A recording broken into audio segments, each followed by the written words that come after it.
In the remote villages of Pakistan, there are stories that never reach the headlines, stories of children whose childhoods are stolen in the name of tradition and family honor.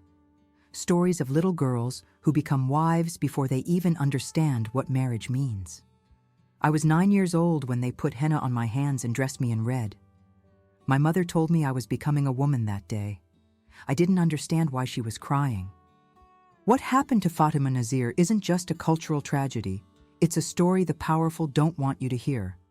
Because what happened years later in her locked bedroom would challenge everything her community believed about religion, power, and the divine.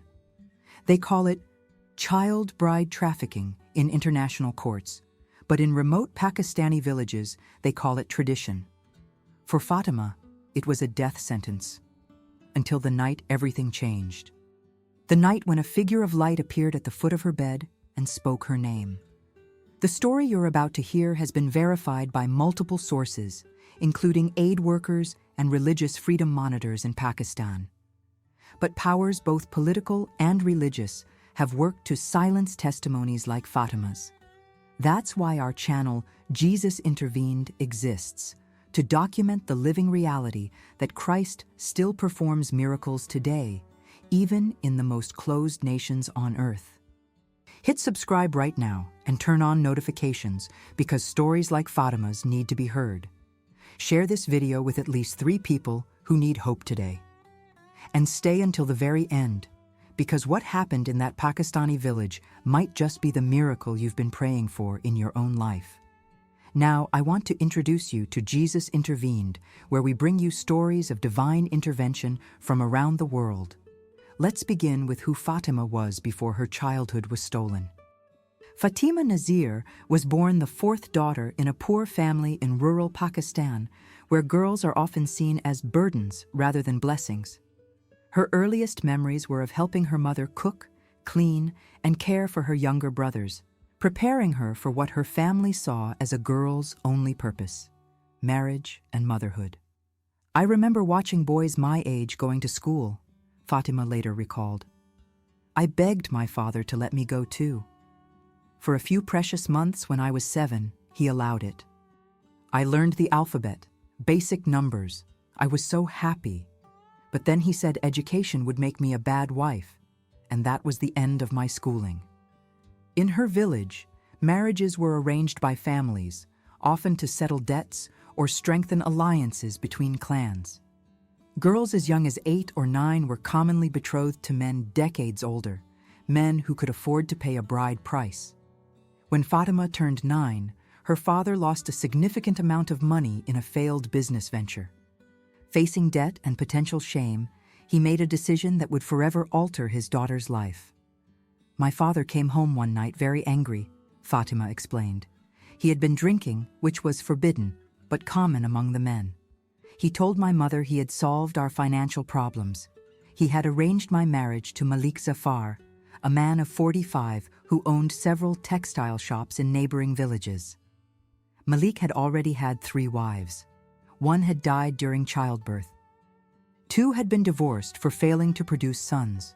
Now he wanted a young bride who could bear him many children and be molded to his preferences. The bride price was enough to cover Fatima's father's debts, with some remaining for her brother's education. Her mother protested, begging for Fatima to at least reach puberty before marriage. She was beaten for her objections and sent to her sister's home until she accepted reality. The wedding preparations happened so quickly, Fatima remembered. Women came to apply henna to my hands and feet. They sang wedding songs and told me I was lucky to marry a wealthy man. But their eyes wouldn't meet mine. Even as a child, I sensed their shame. Fatima was taught nothing about what marriage meant physically. On her wedding night, she was simply taken to Malik's house in a neighboring village, dressed in borrowed finery, and left in a bedroom to wait for a man she had only seen once from a distance. What happened that night broke something in me, Fatima said, her voice hollow even years later. Not just my body, but my spirit. I prayed to Allah to take me in my sleep. For years, that was my only prayer. The next 6 years of Fatima's life were a blur of servitude, abuse, and growing despair. As the youngest of Malik's wives, she was at the bottom of the household hierarchy. She cooked, cleaned, and endured her husband's visits with silent resignation. "I lived in his household with his second and third wives," Fatima explained. "They were not kind to me. Why would they be? I was a threat to their security, potentially able to give Malik the sons they had failed to produce. So they worked me harder, gave me the worst food, and told Malik lies about me to ensure I was punished regularly." By 15, Fatima had suffered 3 miscarriages. Each loss was treated not as a tragedy, but as her failure as a wife. After the third, Malik began discussing taking a 5th wife, saying Fatima was defective goods. "He would tell me that Allah was punishing me for being disobedient in my heart," she recalled. "That if I were truly submitted to God's will, I would bear healthy sons." Each loss was more proof of my worthlessness. The constant psychological and physical abuse drove Fatima to consider suicide. One night, after a particularly brutal beating for burning bread, she stole away to the well behind the house, intending to throw herself in. "I stood there looking down into the darkness," Fatima said. "I thought about how the water would fill my lungs, how the pain would end. I even took off my headscarf to make sure it wouldn't catch on anything and stop my fall." But as she prepared to jump, she heard a small cry. Following the sound, she discovered an abandoned kitten, barely alive, mewing weakly in the shadows. "Something about this tiny creature fighting to live while I was ready to die struck me deeply," Fatima explained. "I couldn't save myself, but perhaps I could save this small life." She secretly brought the kitten into the house, hiding it in a storage room where she created a small nest. Caring for this vulnerable creature gave Fatima her first taste of purpose in years. She named the kitten Noor, meaning light, and would sneak away whenever possible to check on her secret companion. "Noor became my reason to live," Fatima said. "Each day I would think, I must survive to feed Noor." It sounds small, but when you have nothing, even the smallest purpose can anchor you to life. As months passed, Fatima began to question the religious teachings that justified her treatment. The mullahs taught that obedient wives who suffered in silence would be rewarded in paradise. But what kind of God would create girls only for suffering? What kind of divine plan required children to be given to grown men as wives? "I still prayed 5 times daily as I had been taught," Fatima said. "But my prayers changed. Instead of asking Allah to make me a better wife, I began to ask why I had been born a girl in this place, why my life had no value, whether there was any God at all who saw my pain." These dangerous questions remained locked in her heart. To speak them aloud would be blasphemy, punishable by death in her community. But the questions grew louder each day, especially as she approached her 16th birthday, still childless, increasingly abused, and aware that Malik was already negotiating for a younger bride. On the eve of Fatima's 16th birthday, disaster struck. Malik discovered Noor while searching the storage room for valuable items to sell. Furious at the disobedience, he killed the cat in front of Fatima, then locked her in their bedroom without food or water as punishment. "Something inside me shattered that day," Fatima recalled, her voice trembling even years later. "Not just because he killed Noor, though that was unbearable, but because I realized in that moment that there was no limit to cruelty in this world. That the strong would always destroy the weak simply because they could." Alone in the locked room, Fatima fell into a state of complete despair. For 3 days and nights, she neither ate nor drank, drifting in and out of consciousness as dehydration and grief took their toll. Her lips cracked and bled. Her vision blurred. Her prayers became incoherent whispers. "On the 3rd night, I felt death coming for me," Fatima said, "and I welcomed it. I remember thinking, this is finally over." My last conscious thought was a question. Is there anyone in all the universe who sees me? Who knows my name? Who cares that I existed at all? As darkness claimed her, Fatima surrendered completely, her body going limp on the floor beside the bed where she had suffered for so many years. "That's when it happened," Fatima whispered, her eyes wide even in the retelling. "I had heard of death experiences, the tunnel of light people describe. But this was different. This was a presence in the room with me. If you're still watching, I know this story is touching something deep within you. This is just one of many testimonies we share on Jesus Intervened, where we document how Christ continues to work miracles in people's lives today.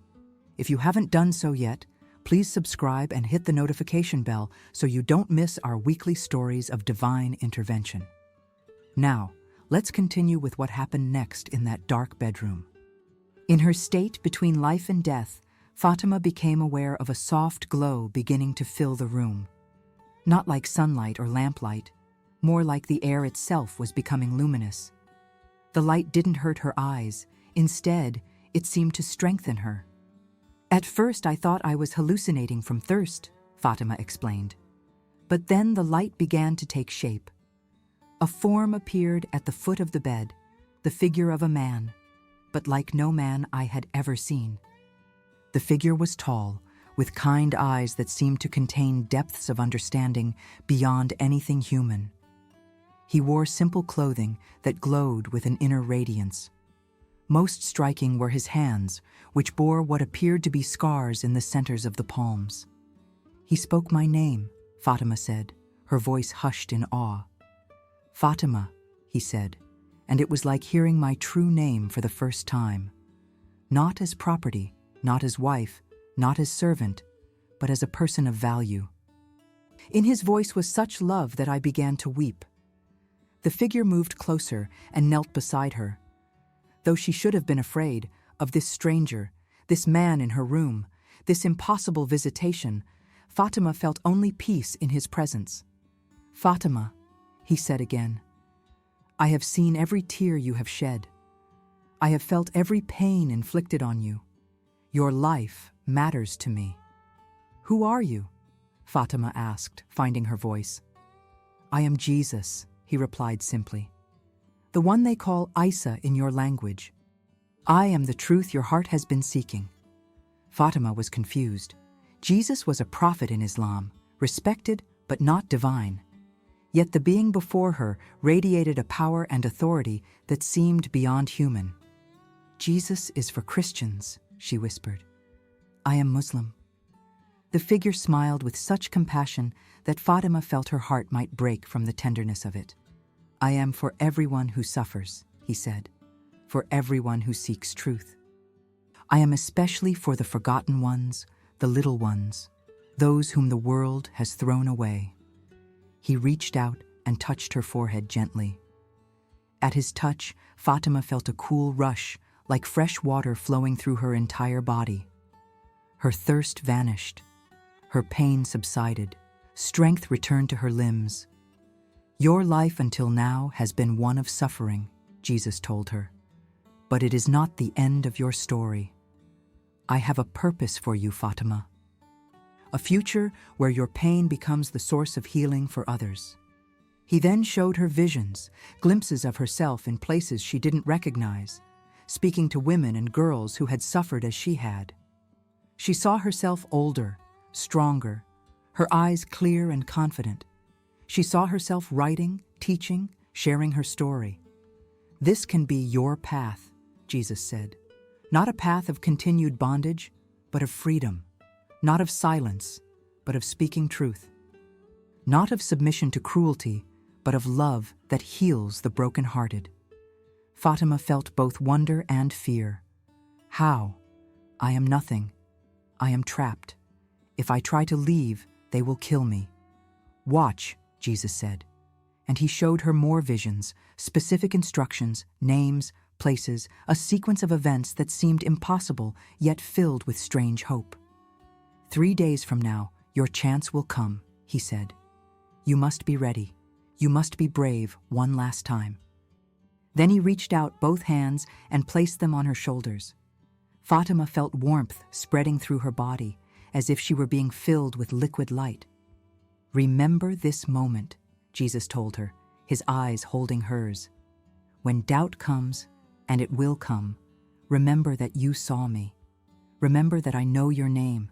Remember that in me there is always hope, even in the darkest places." "Will I see you again?" Fatima asked, suddenly desperate not to lose this presence. "I will never leave you," he promised. "Though your eyes may not always see me, I will be with you. Listen for my voice in your heart. Look for my guidance in your dreams. Trust the path I have shown you." Then, as gradually as it had appeared, the light began to recede, not diminishing, but withdrawing into the figure until only darkness remained. Fatima found herself alone again in the locked room, lying on the floor, but changed. For the first time in years, she felt something she had thought lost forever: hope. The next morning, when Malik unlocked the door, expecting to find Fatima weakened and submissive, he was startled to see her standing by the window, looking stronger than before her punishment. Her eyes held a new quality that unsettled him, a quiet certainty, an absence of fear. "My husband demanded to know how I had food and water," Fatima recalled. "I said nothing, which enraged him further. But when he raised his hand to strike me, he suddenly clutched his chest and staggered backward. It was as if an invisible barrier stood between us." Confused and disturbed by his unexpected weakness, Malik left her alone that day. Fatima used the time to mentally prepare, following the instructions from her vision. Jesus had told her that in 3 days, an unusual visitor would come to the village, a distant cousin of Malik's from the city, a woman who secretly worked with an underground network helping child brides escape. "For those 3 days, I behaved normally," Fatima explained. "I cooked, cleaned, kept my eyes down, but inside, I was like a different person. I noticed things I had never seen before, which keys opened which doors when the house was least watched, which of the wives might look away at a crucial moment." On the 3rd day, exactly as Jesus had shown her, a car arrived at the house. A woman in city clothes emerged, Malik's cousin Samira, who had married a wealthy businessman in Karachi. Her visit caused a stir in the household. Such a modern, educated relative was both impressive and slightly scandalous. During the visiting time, Samira requested to speak with all of Malik's wives. When Fatima's turn came, the woman slipped her a small piece of paper while appearing to adjust Fatima's headscarf. "Be ready at midnight," the note read. "Back door." That night, as the household slept, Fatima gathered the few possessions that mattered to her. A small Quran given by her mother, a bracelet, the only photo she had of herself as a child. She waited, heart pounding, by the back entrance. At precisely midnight, she heard a soft knock. Opening the door, she found Samira waiting with a driver in a nondescript car. Without a word, Fatima stepped out of her prison and into an unknown future. The escape itself was like a dream, Fatima recalled. "We drove through the night, stopping only for fuel. By dawn, we were in Karachi, a city so vast and busy I couldn't comprehend it. Samira took me to a women's shelter run by a non-governmental organization, a place where girls like me could disappear while preparing for new lives. At the shelter, Fatima met dozens of girls with stories similar to hers. Child brides, survivors of honor violence, girls who had escaped forced marriages. For the first time, she realized she wasn't alone in her suffering or in her questions about faith and God. The shelter was run by women of different faiths, Fatima explained. Muslims, Christians, even a Hindu woman. They respected each person's spiritual journey. For the first time, I was free to ask my questions openly, to read not just the Quran, but other holy books, to pray in my own words. Among the books available was a Bible. Drawn by her experience, Fatima began to read about Jesus, not just as a prophet as she had been taught in Islam, but as portrayed in the Christian Gospels. She was struck by his special concern for women, children, and outcasts, by how he challenged religious authorities who placed burdens on others, by his teachings about a God who sought the lost. I didn't decide to become a Christian immediately, Fatima said. It was a journey of many months. But I knew the Jesus I had met in my darkest moment was real. The path he had shown me was unfolding exactly as he had promised. How could I not trust him with my future as well? 6 months after her escape, Fatima made the dangerous decision to be baptized as a Christian, an act considered apostasy under the interpretation of Islam practiced in her former community, punishable by death if she were ever found. With the help of the shelter network, she received a new identity and began education classes, eventually earning her high school equivalency. Her natural intelligence, suppressed for so long, blossomed in this environment of freedom and encouragement. Jesus had shown me visions of helping others, Fatima recalled. This became my purpose. I trained as a counselor for traumatized girls. I learned to tell my story in ways that could bring hope to others without endangering myself. Today, 10 years after her escape, Fatima works with an international organization documenting and combating child marriage. Her face and name must remain obscured for security reasons. Her former husband and community would still consider her death a matter of honor, but her voice reaches thousands through her advocacy work. The miracle isn't just that I escaped, Fatima concluded. The miracle is that in my deepest darkness, Jesus himself came to me, a Muslim girl who didn't even know who he truly was. He didn't require me to have perfect theology or understanding. He simply saw my suffering and responded with love. Every night before sleep, Fatima still speaks to Jesus as she did in that first vision. And often in her dreams, she sees again the man with scarred hands whose love transformed her from victim to victor, from abandoned to cherished, from prisoner to liberator. My message to anyone suffering right now is simple, she says. No darkness is so complete that his light cannot find you. No prison is so secure that his love cannot break through. The Jesus who intervened in my life is still intervening in lives around the world today. The crude cross Fatima scratched into the wall of her bedroom was discovered years later when the house was being renovated. The new owners, disturbed by what they considered a blasphemous symbol, tried to plaster over it. According to local stories, the cross continually reappeared through the plaster, no matter how many times it was covered. Eventually, that section of wall was removed entirely. But those who know the story say that on certain nights, the room still fills with an unexplainable light. What prison are you in today?